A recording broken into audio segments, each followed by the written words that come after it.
friends, welcome to RV Academy. In my today's class, I am going to discuss about labor cost in cost accounting.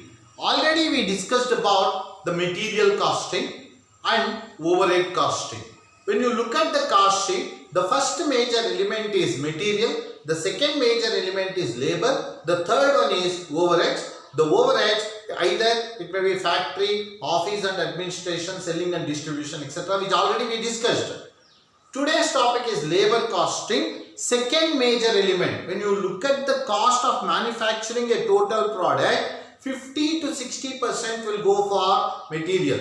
The second major element is labor. The second major expenditure is labor. Again, here 20 to 30% or 30% of the total cost will go for the labor. So, while making a plan for recruitment, selection, training and development of the labor in the organization, first they should plan for the labor. How much labor is required in each department? What will be their remuneration? So that there should not be either the idle labor or excessive labor. Idle time should be avoided. Idle time means the employees are sitting idle, you are paying the labor for them, so that is idle labor. So that should not be happened in the organization. I don't want to touch with all other concepts because there is no time. I will directly go to the labor, types of labor and labor incentives.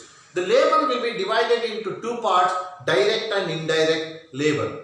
Direct labor is paid to the employees who are directly involved in the production of goods. They are responsible for converting the raw material into finished goods. For example, in a garment industry, whatever remuneration or wages paid to workers or tailors is called as a direct labor. Similarly, if you take a manufacturing industry, fitters, turners, tuners, mechanics, all these people who are directly responsible for converting the raw material into finished goods, to them whatever we make the payment, that is called as a direct labor.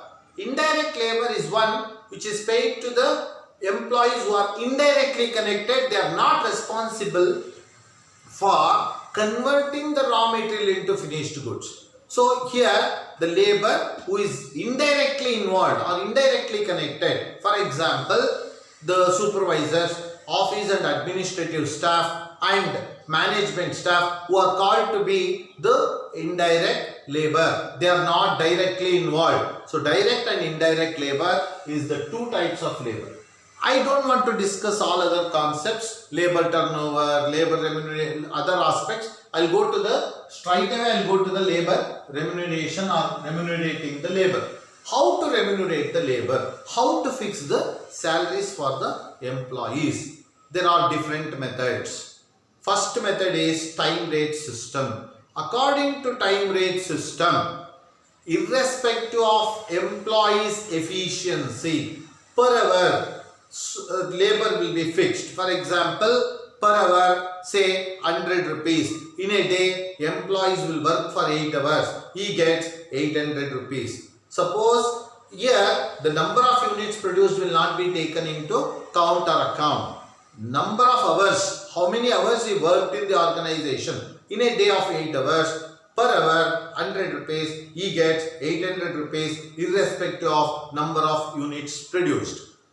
And the second method, here how we calculate in the time rate system, time taken into rate per hour. This is how we calculate the labor in case of time rate system, very popularly followed in every organization. Second one is piece rate system. In the case of piece rate system, they never going to consider how many hours the employees worked. Rather they take number of units produced. The employee may report at the morning 8 o'clock, he works up to 8 o'clock in the evening, or he may work for 8 hours, 10 hours, 12 hours. That will not be taken into account. That does not matter. How many units he produced will be taken into account. For example, here in a day of 8 hours, 8 units can be produced, but the employee produced 10 units. So your time will not be taken into consideration per unit. What is the remuneration will be decided well before. For example, here number of units or pieces produced into rate per piece. Rate per piece will be taken into account. Here number of units. Why this different types of remuneration? In case of time rate system, it has got its own disadvantages. What is that disadvantage? Efficient employees will never going to show their efficiency, because what remuneration paid to inefficient employee, same amount will be paid to efficient employee. For example, X and Y, let us we take two people. X is efficient employee having more than 10-15 years of experience, whereas Y is inefficient employee, just say he got only 1 or 2 years of experience, not so efficient. Efficient employee can produce in a day say 12 units or 15 units. Inefficient employee produced only 8 units. But when you look at the remuneration, both efficient and inefficient employees will get the same amount. So there will be a disparity. So the efficient employees definitely will never going to exhibit efficiency, or you will not show any interest in the job. So that is why the piece rate system is introduced. In the piece rate system, efficient employees will get more remuneration, inefficient employees will get lesser remuneration. Again, there is a disadvantage in this. What is that disadvantage? The efficient employees will show more efficiency, more enthusiasm.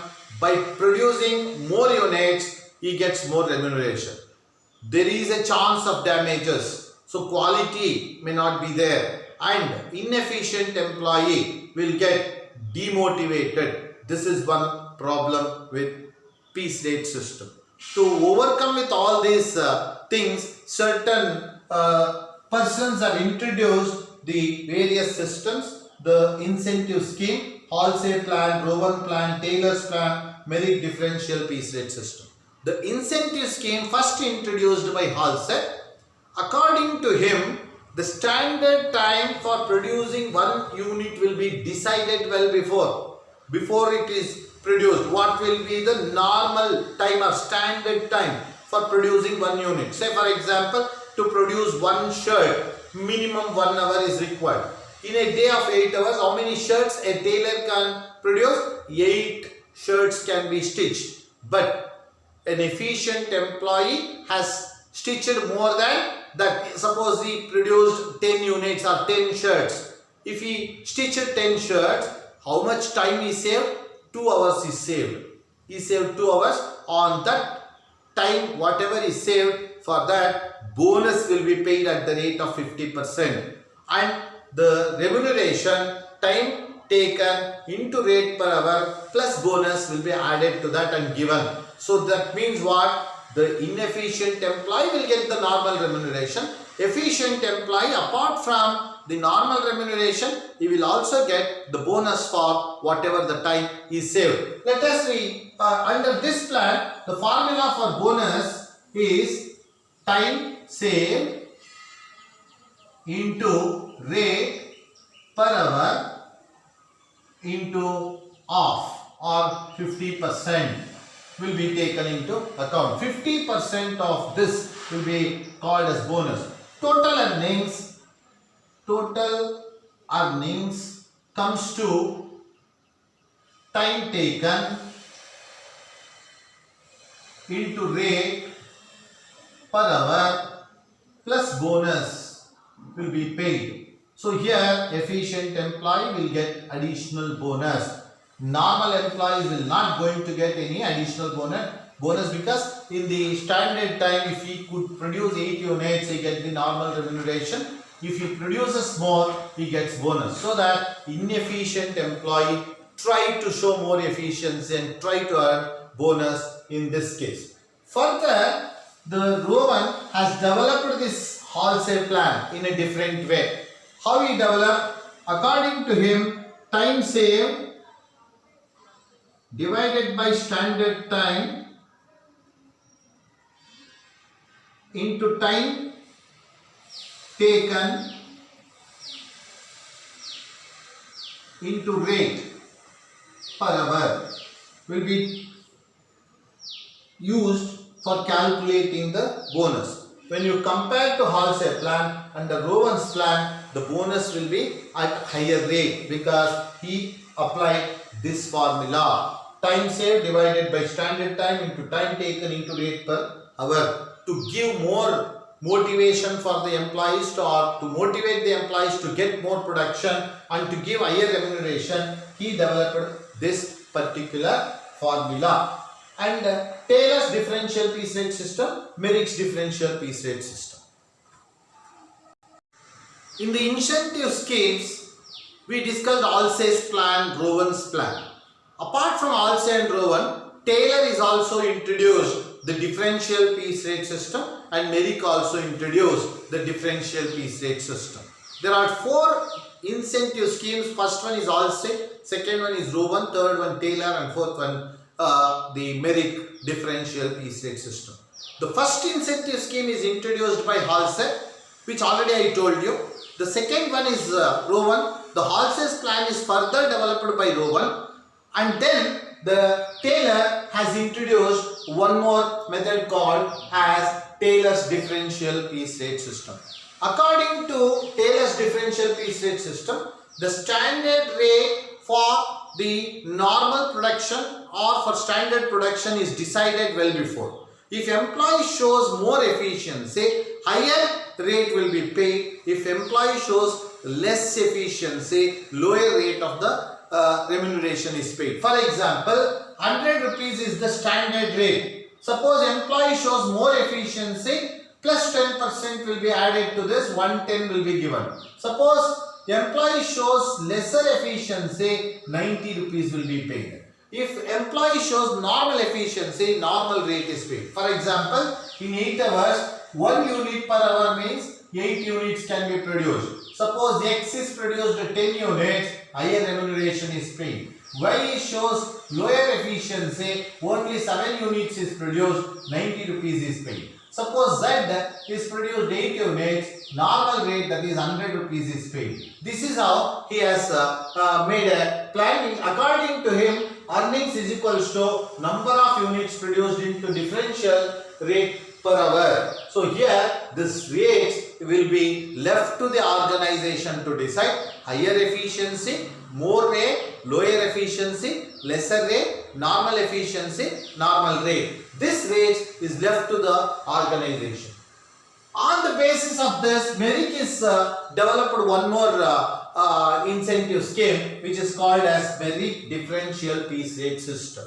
According to him, if the efficiency of the employee is less than or equal to 83% efficiency, if employees are showing only 83% or less than that, normal rate is applicable. If employee is showing between 83%, above 83% but below 100% or up to 100%, normal rate plus 10% of normal rate is paid. So that is 10% will be added to the normal rate. If employee shows above 100%, normal rate plus 20% will be paid. So in this case, Merrick has divided into 3 parts. Up to 83% efficiency, normal rate, 83 to 100%, normal rate plus 10%, above 100% efficiency, normal rate plus 20%.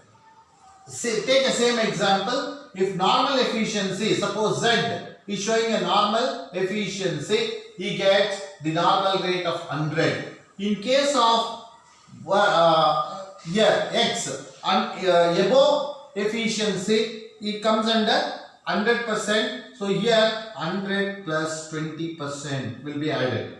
Y above 83% but below 100%, 100 plus 10% will be paid. This is how the differences will be made according to the Merrick's differential piece rate system.